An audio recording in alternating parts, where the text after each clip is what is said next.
Hello, everybody. Welcome to Coffee Weekly. Today we have a new topic for you, and today's topic is going to be sports. We're super excited this morning, full of energy, just to share about how we like to stress our body and what crazy things we like to do. So, I am Hendrik, and today I'm here with. We're here with Sheldon. I'm very terrible at sports. So this topic is going to be very interesting to me. And I hope I'm going to learn something and maybe be less of a lazy person. And also we are here with Otto, and I'm not so super awake this morning because I have a bit sore muscles because I've been working out, but I work out so rarely that every time I do, everything hurts, which is good, I guess, but I wish it would have been more regular.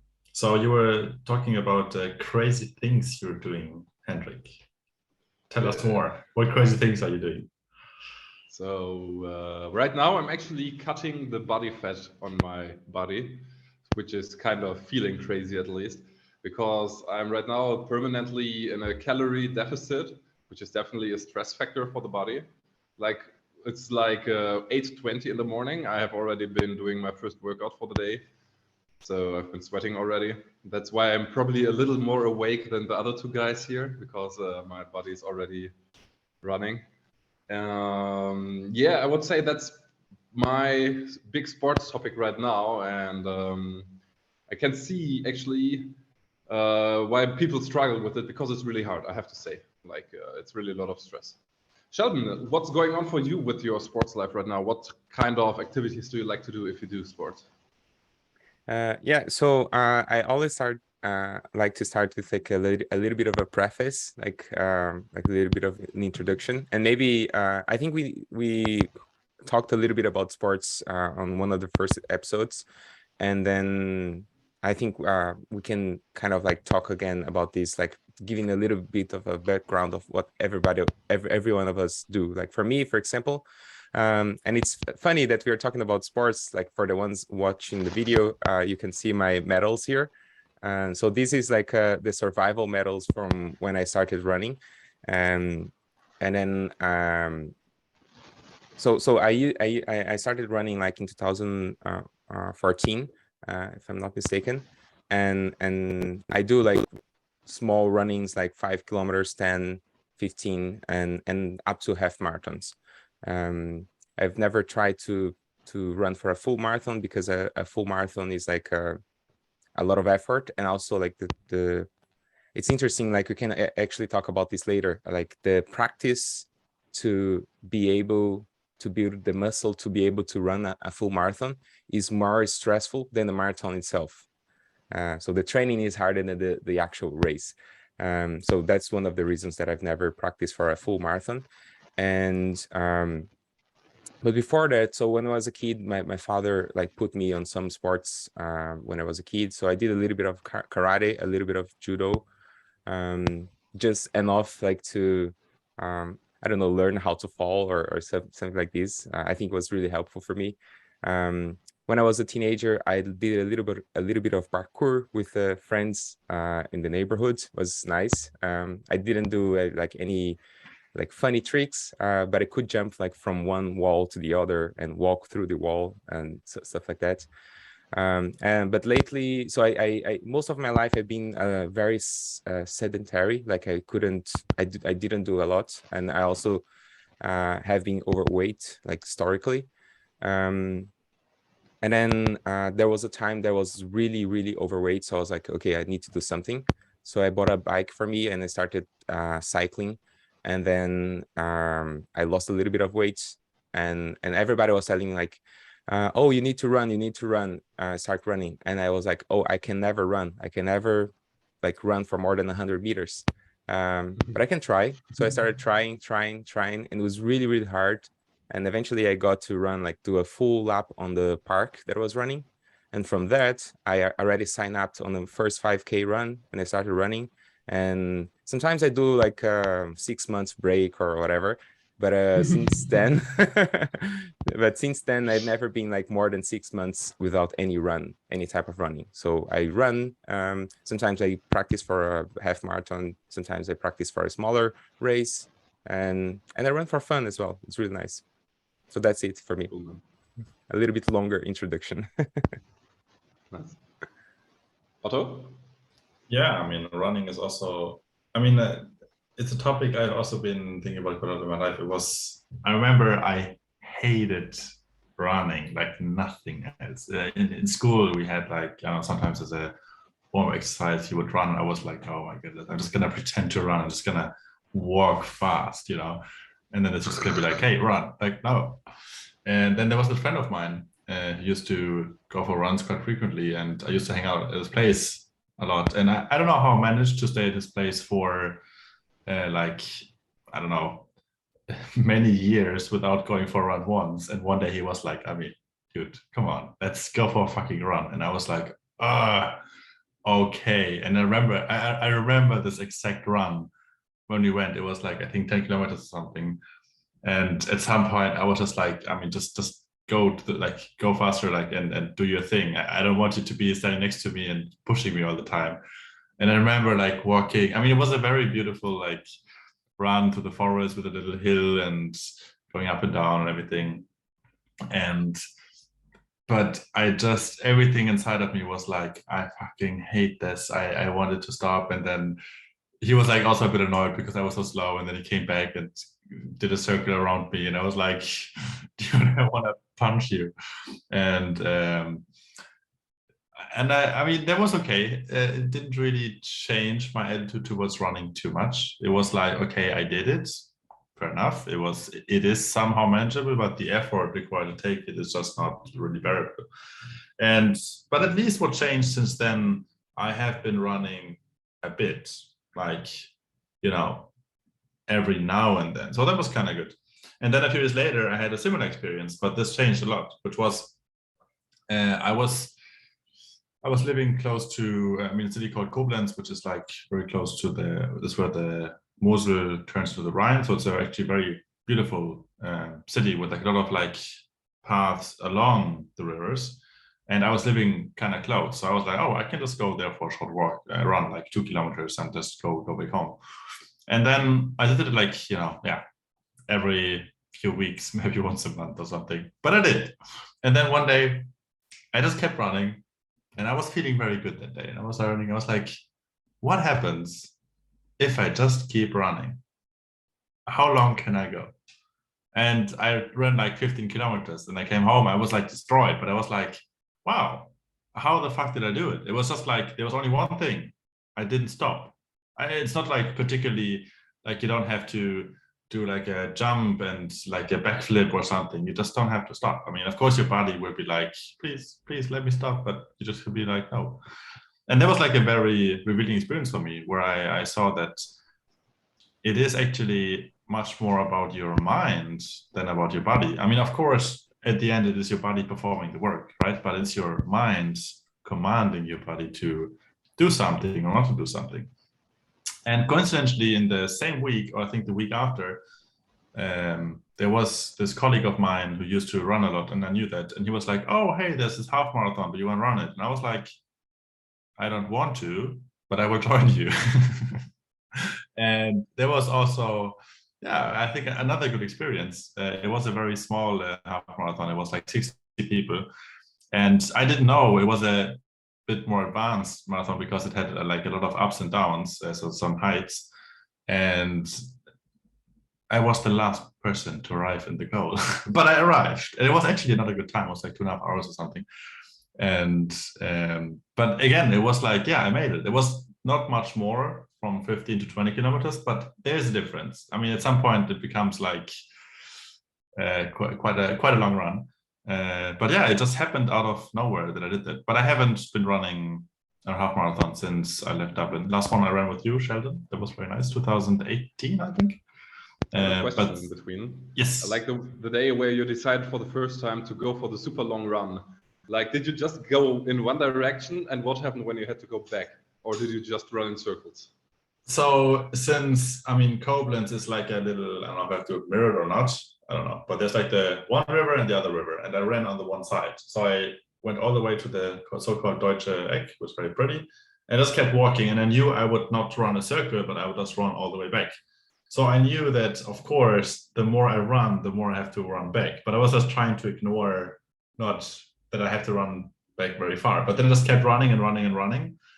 And at some point I was like, okay, this is really far. But I just kept running and running and running. And then I was like, okay, I mean, I'm dead. I can't walk anymore. And that's when I turned around.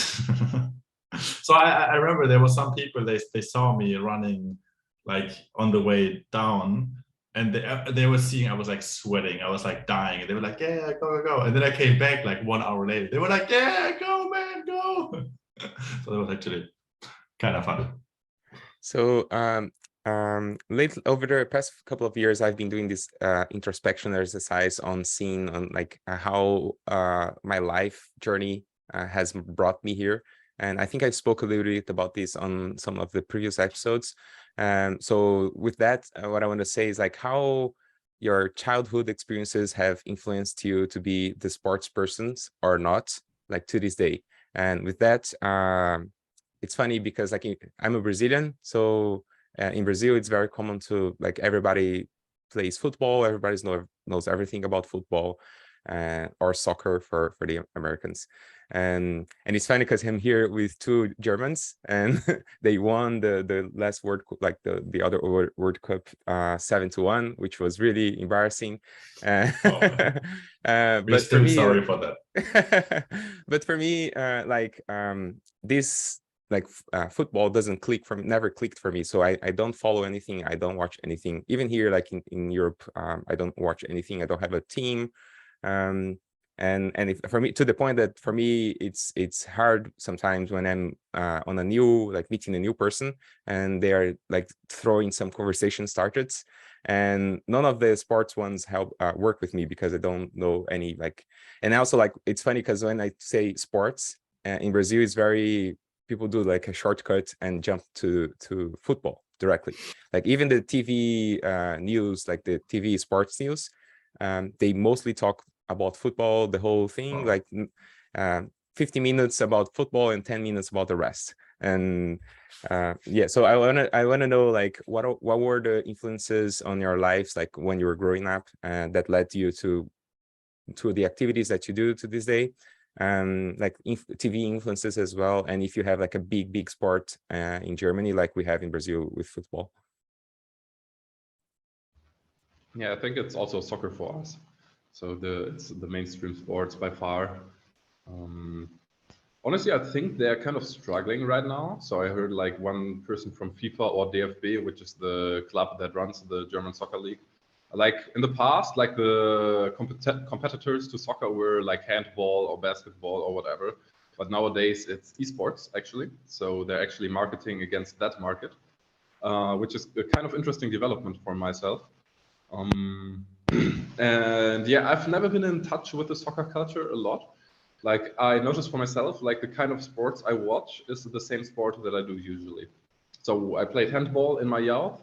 I actually came in contact with school and contacts from school to that area. And when I was playing actively, I also watched like the professional leagues of that and the world championships. But when I stopped, I also stopped watching. And then when I played more computer games, which also have a competitive scene, I also usually watched those competitive games. For me, it's a lot about learning how the best in the world do it. So I can maybe get something from my own, or I can get inspired, or I can just say like, wow, these people are so good. They have taken this craft to the highest level possible, and they're still getting better, and they're still innovative in an area that is so highly competitive. And I really enjoy that.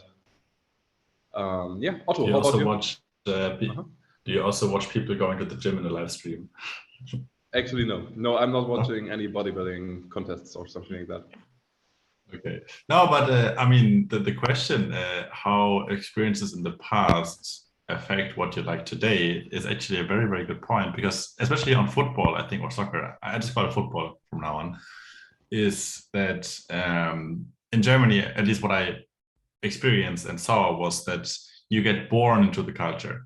So it's the typical question, like, oh, you like football? It's either 100% yes or 100% no. And the answer is mostly, oh, are you parents to football? Which is like a very strong correlation of, I don't know, strong. So, and yeah, I didn't happen to be born into a football culture family, which I'm not too sad about. And I know some people that were, and yeah, they were like the same team, and they were like watching every game, and I don't know, and I think it's cool. It's like, it feels like a bit like a religion, even sometimes, like a ritual you do. It can be kind of nice, but it didn't really happen to get triggered for me or something that I was into. And subsequently, also, I've never been really pushed into sports when I was younger. I think my parents, I remember we were playing football, I think, like for half a year or something when we were like very younger. I have two siblings, two older siblings and one younger sister, so three siblings, two older brothers is what I want to say. And I think we three brothers, we used to play, I think, for half a year, but it didn't really stuck with me. And also I'm also a sedentary person, so mostly my sport is something, esports, something on the PC, which now I'm actually not too happy about. I would have loved if a part of sport would have been part of my life earlier, so that it's more easier to stick to a routine, because now, I mean, I really do enjoy it, which is good. It pushes me to do it, but I would love it to be more without thinking. It's something that I happen to do, and now I'm more at the point I have to push myself. And I mean, it's really, like, I would say first world problem, but nonetheless, it's something that I'm thinking about a lot, and I have like phases where I work out a lot and I gain a lot of weight, and I'm like really, I mean, positively, I'm like very, very, very happy and satisfied. But then, I don't know, I throw a rave or a party or go on vacation, I come back and I get sick maybe, and then it's like a longer period, and then I can see myself like going like once a week again or something, or not at all. And now to that question, earlier you were saying, Hendrik, that most people struggle with this. Yes. So how come that you are struggling less? What is your secret? Tell us. Please tell us. I think it's overall just about having a reason, a strong enough reason. So the reason to do something has to be stronger than the reason to not do it. So for myself, I really enjoy just the body feeling that you get from the sports. I like to watch the progress on my body, and it's really fun to know, like, hey, I was not able to lift this weight 1 month ago, so I really made progress. And you look in the mirror and you see like, oh my God, my body changed. Like, what did I do?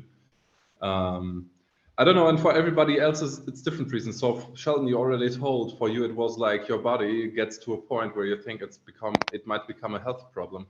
So this was a strong enough reason for you to get your ass up and get a bike and go running. So this could be a reason. Or maybe just imagine you have a person that you really love, or you had a crush on somebody and you've been rejected because of like your body or something like that. That could be a reason for another person. Or you have a person in your... Sorry, yeah, please. But if a person rejects you for your body, I mean, is that really a good incentive to change your body? I mean, what if you change your body and they still don't like you? The heart wants what it wants because of that. The heart wants what it wants, man. If you want that person, it doesn't care if they treat you bad. Like you're gonna go out and work out for that person. Okay. Let's put it maybe another way. Just to be more attractive to the opposite gender, because like I think it's scientifically proven that muscles are attractive. So what I just wanted to say overall, like, you just need a strong enough reason. And what's also a special concern in this case is like, how does sports fit in your lifestyle, which is, I think, the most important one. Like, I can totally understand Otto, like, if you are so tired from organizing the raves, having the raves and cleaning up the raves, that you're not capable of doing sports anymore. I mean, on the other hand, you can say like, all this work at the raves, it's also a lot of sports. Not like the kind of, okay, I'm going 90 minutes to the gym, but more like a steady level of exhaustions over so many hours each day for an entire weekend. Yeah, it is actually like Thursday to Sunday night. It is a non-stop marathon where I sleep like maybe 8 hours in total. And I lose actually 2% body fat every rave. It's kind of fun. And then I gain it again. Yeah, but it is like a slow and steady, non-stop a bit more than cardio, and you lift things and you're awake and moving. You're moving the whole time. You don't sit. You're just always like driving around, fixing. Your brain is active, and yeah. So. How about in the job? Do you guys miss moving because we are all software developers? Would you like to have a profession or software development being something more physically active? Sheldon. I don't know, to be honest, because it's funny, like and this answer comes from a person that don't have a lot of discipline. So right now, sometimes I skip exercises a lot, and sometimes I just skip them because I don't feel like doing them. So if I think that if my job required some like physical activity, I might be like more leaning towards like not wanting to work or wanting to change, like not being happy on my career, like wanting to change the career or something like that. The fact that like my day-to-day work is just sitting and doing nothing, I think it's something that helps me stay on this career a little bit, because then I can execute this like the friction to execute my day-to-day job is less than if I were to be like doing physical activity. So I think that's more or less my mindset when it comes to this. What about you, Otto? I mean, I'm pretty much on what Hendrik asked. So one big reason for me that I need to do something on the side as well is because I don't move with IT or any office job in that sense, because I can really feel my body being like, hello, mister, can you please move? And I'm like, no. And then I move anyway, because I mean, now I actually like every half an hour, I just get up and get a water, or even though if I don't have to, I just get up and do something, which is okay. But if you do this for years and many days a week, your body just doesn't really grow.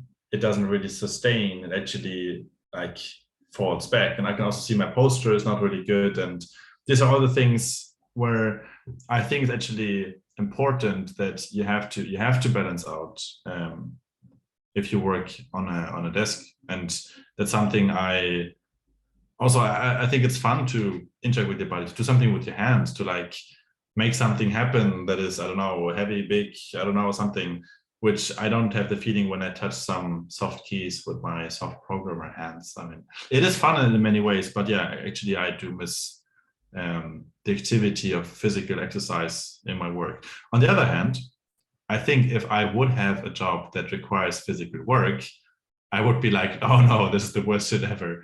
So I think it's more because I don't have physical work. That's why I like it. But what about you, Hendrik? Or sorry, Sheldon, go ahead. No, I'll let Hendrik finish, and then I'll add my other opinion. Yes. Yeah. Just to continue where Otto left, like I know so many people, including myself, who are having some posture issues. So for me, it's the lower back. I think for Otto, it's always been more the shoulder area of the body. It's so hard. I'm doing so much already. Like I have a standing desk. I stand sometimes up. Also what Otto does, like just going for 10 meters of a walk, like just to the kitchen or something every 30 minutes to just get the blood flowing again, this kind of stuff. Doing stretching, doing back exercises. It's so much work. Like you are sitting 8 hours or more if you're at home and when you're in the car, when you're sitting for lunch at the desk, you're sitting so much and you cannot just think like, oh, 5 minutes of sports or 5 minutes of stretching is going to compensate for 8 hours or more. So this posture is actually super unhealthy for us. There's actually this kind of figure, which is a body which is over-exaggerated what happens if you sit too much. So it's a person sitting like that, like super thin arms, like no skin color at all, because the person is not in the sun. It just looks super sick. So there is this saying like sitting is the new smoking because it's that unhealthy. And yeah, so change your posture every time to time. You can you can also knee on your chair. You can sometimes go on the bed and sit there. You can sometimes stand up. So try to be moving. Sheldon, what do you have to say? Wow, yeah, that's sitting is new smoking got me thinking. I think we should do like an episode where we talk about ergonomics and how we bypass the fact that we sit all day. I think this is important for a lot of people, not only for engineers, because nowadays a lot of people work in offices. But I want to finish because I think when it comes to sports in my life, there are like three things that I think about, which is one, like my childhood memories and how they brought me to how I do sports nowadays, the fact that Brazil is big on football, and then there's also the fact that I cannot have the discipline to go to sports. And I want to finish on this last one, which is the discipline. We talked a little bit about it. And I want to quote the Atomic Habits book that we mentioned on a previous episode as well. So the 4 pillars of like making a habit stick, because also when I think about Hendrik, for him, it's easy. It's not that it's easier. Well, it's not that the habit for him is like automatic. It's just that it's easier. Like the same way that it's easier for me to sit in the computer and start coding than for a beginner, or like a junior developer. Like for Hendrik, it's easier for him to like just keep doing because he already has some like habit built.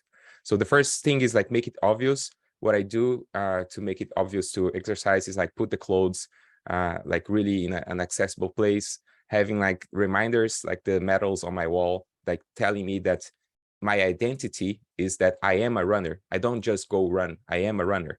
There's this saying as well, we mentioned smoking, like some people say, oh, I don't want a cigarette, I'm stopping smoking. Those people have less chance to stop than the people that says, oh no, I don't want a cigarette, I'm not a smoker, because it's attached to their identity. So like this medals tells me like I'm a runner.